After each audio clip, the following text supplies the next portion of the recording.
সারা বিশ্বব্যাপী যখন মহাযুদ্ধের ঘণ্টা বেজে উঠেছে, ঠিক এমন মুহূর্তে যদি ভুলক্রমে কোনো একটি শক্তিশালী দেশ একটি পারমাণবিক বোমা বিস্ফোরিত ঘটায়, কি হতে পারে জানেন কেউ?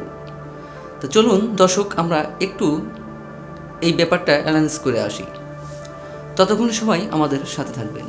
ধরুন, ঢাকার প্রাণকেন্দ্র ফার্মগেটে বিস্ফোরিত হলো একটি 1 মেগাটনের পারমাণবিক বোমা। কেমন হবে তার ফলাফল? শুধু কল্পনাতেই শরীর শিউরে ওঠে। মুহূর্তের মধ্যে বদলে যাবে রাজধানীর মানচিত্র। মানুষ, ভবন, যানবাহন, গাছপালা সব কিছু গলে যাবে সূর্যের চেয়েও বেশি উত্তপ্ত আগুনের লেলিহান শিখায়। আর পরিণত শুধু ধ্বংস, মৃত্যু আর নির্জনতা। প্রথম ধাপ, আগুনের বলয়, মুহূর্তেই মৃত্যু। বিস্ফোরণের সঙ্গে সঙ্গে গঠিত হবে এক ভয়াবহ আগুনের গোলা, যার ব্যাস হবে প্রায় 3 কিলোমিটার। তাপমাত্রা সূর্যের কেন্দ্রের চেয়েও বেশি। Farmgate, Tejgaon, Shahbag, Bangla motor, new market সবই ভস্মীভূত হবে 1 সেকেন্ডেরও কম সময়ে। কোনো পূর্বাভাস, কোনো প্রস্তুতি কিছুই কাজে আসবে না তখন। দ্বিতীয় ধাপ, তেজস্ক্রিয়তার ছায়া মৃত্যু। বিস্ফোরণের পর ছড়িয়ে পড়বে তেজস্ক্রিয় বিকিরণ প্রায় 13 থেকে 15 কিলোমিটার জুড়ে। মোহাম্মদপুর, মিরপুর, খিলগাঁও, রামপুরা, মহাখালী, উত্তরা এই এলাকাগুলোতে মানুষের বেঁচে থাকার সম্ভাবনা থাকবে না বললেই চলে। রাস্তায় চলতে থাকা মানুষ হঠাৎ করেই দেখবে তার শরীর দগ্ধ হয়ে যাচ্ছে, গায়ের মাংস খসে খসে পড়ছে। ভয়ঙ্কর বিকিরণে গলে যাবে গৃহপালিত পশু, গাছপালা, এমনকি কংক্রিটের দেয়ালও। তৃতীয় ধাপ, শব্দের গতিতে ধ্বংসের তরঙ্গ। ধ্বংস এখানেই শেষ নয়। ভয়াবহ ঝাঁকুনিতে কেঁপে উঠবে পুরো ঢাকা এবং আশেপাশের বেশ কিছু অঞ্চল। 20 কিলোমিটার ব্যাসার্ধ পর্যন্ত ভেঙে পড়বে সব ভবন।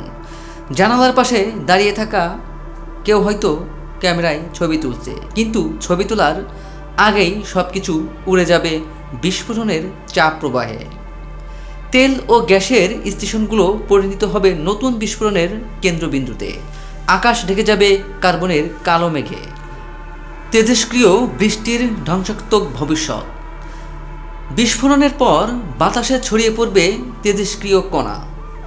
বায়ু প্রবাহের উপর নির্ভর করে তা ছড়িয়ে যেতে পারে 50 থেকে 80 কিলোমিটার দূর পর্যন্ত।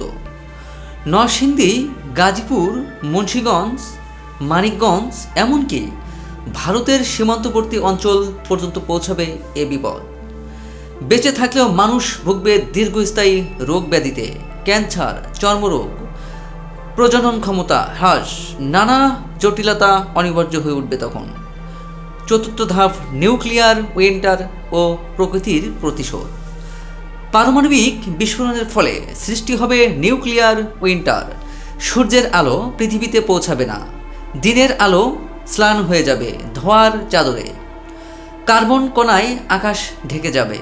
শস্য উৎপাদন বন্ধ হয়ে যাবে। দেখা দিবে মহাদুর্ভিক্ষ। বৃষ্টি নামবে ঠিকই, তবে তা হবে তীব্র অ্যাসিড বৃষ্টি। ধ্বংস হবে মাটির উর্বরতা। স্তিমিত হবে প্রাণের গতি।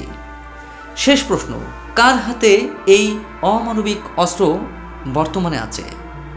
কেউ কি জানেন? মানব জাতিকে ধ্বংসের মুখে ঠেলে দেয়া এই অস্ত্র নিয়ে কেন এত প্রতিযোগিতা? 2017 সালে বিশ্বের অধিকাংশ দেশ পারমাণবিক অস্ত্র নিষিদ্ধে সম্মত হলেও পরমাণুগুলোর বিরোধিতায় তা পুরোপুরি কার্যকর আজও হয়নি। বিশ্ব পরিস্থিতির উত্তেজনায় যে কোনো ভুল সিদ্ধান্তেই ঘটতে পারে চূড়ান্ত বিপর্যয়। মানুষের লোভ, শক্তির অহংকার আর ভয়ভীতির কূটচালে মানব সভ্যতা কি নিজেই নিজের মৃত্যুর ফাঁদ পেতেছে?